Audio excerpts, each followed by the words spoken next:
Police spent the early morning hours along the Rutherford and Wilson County line searching for a man who allegedly stabbed 3 of his friends at a party.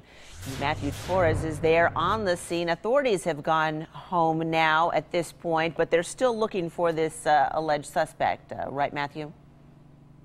Jennifer, that is right. Now, I just got off the phone with one of the witnesses, and he tells us that the stabbings happened during a party in this remote location in Rutherford County. Just down this road, we are standing on Campbell Road. That is where the 3 men were found stabbed whenever authorities got here. Now, as you can see, we still got the tape surrounding the area. Apparently, this is a spot where a lot of people come here to party, go mudding from what they said. Several dozens of people, witnesses, were here whenever the 3 men were stabbed. Take a look at the map, because again, this is an area where it's not easy to drive down. There was certainly several spots that we had to dodge just to get to this part of the area. But again, this is on Campbell Road in Mount Juliet, just southeast of Percy Priest Lake. The stabbings happened before 1 o'clock this morning, but this party really started early last night. Now, again, from one of the witnesses who told us, it was 3 men. This was their friends. Again, this is the video that you are seeing right now. We were the first ones here on scene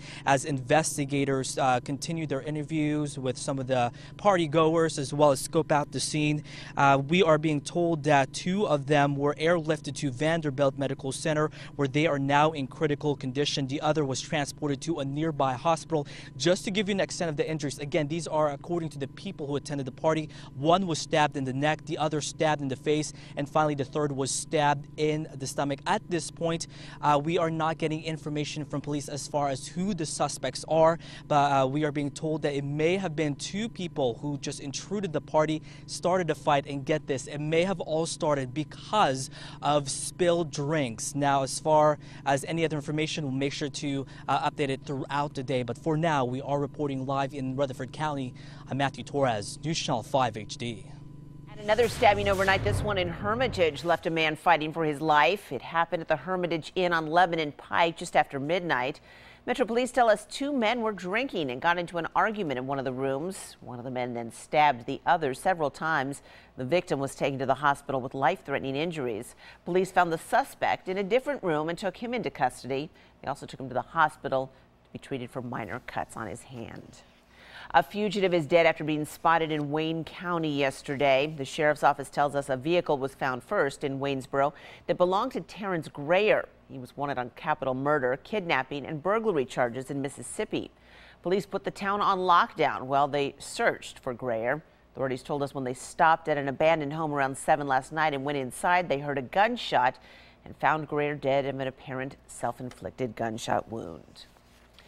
A Cumberland County man has been indicted on child rape charges. John Lazoya faces 2 counts of solicitation of a minor, sexual battery, and statutory rape. The 32-year-old was allegedly involved in an incident involving a 14-year-old back in October, according to the Cumberland County Sheriff's Office. His bond was set at $50,000. He's expected in court tomorrow to be formally charged. As we start to see more spring-like weather, we can also expect to see more severe weather. And Smyrna City leaders want everyone to have an emergency plan in place. They held a family safety expo yesterday with vendors and seminars covering everything from first aid to animal safety, food preparation, and what to do in a tornado. Emergency officials say things we take for granted, like water and telephones, may not be available in a disaster. A lot of people, there's a lot of things they haven't thought about. You could end up being without electricity for over 48 hours, and of course the food, how are you going to get around? Just like the disaster of the ice storm, a tornado can knock out power, you can lose power. Are you ready? Do you have a ready kit? Safety experts say you should talk to your kids now about an emergency plan and figure out where nearby shelter locations are and how you might get to them. A volunteer fire department could be closing in Ashland City soon. The Tennessean reports the final decision to close the 2 Rivers Volunteer Fire Department will be made by the Board of Directors at a specially called meeting tomorrow. The department is facing closure because of a lack of volunteers. Folks in that area, though, will not lose their fire and emergency services if the department closes.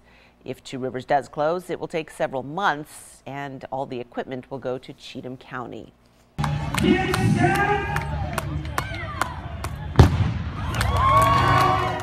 3,000 people turned out yesterday to support the 4th annual Special Kids Race at the Murfreesboro Medical Center or Clinic.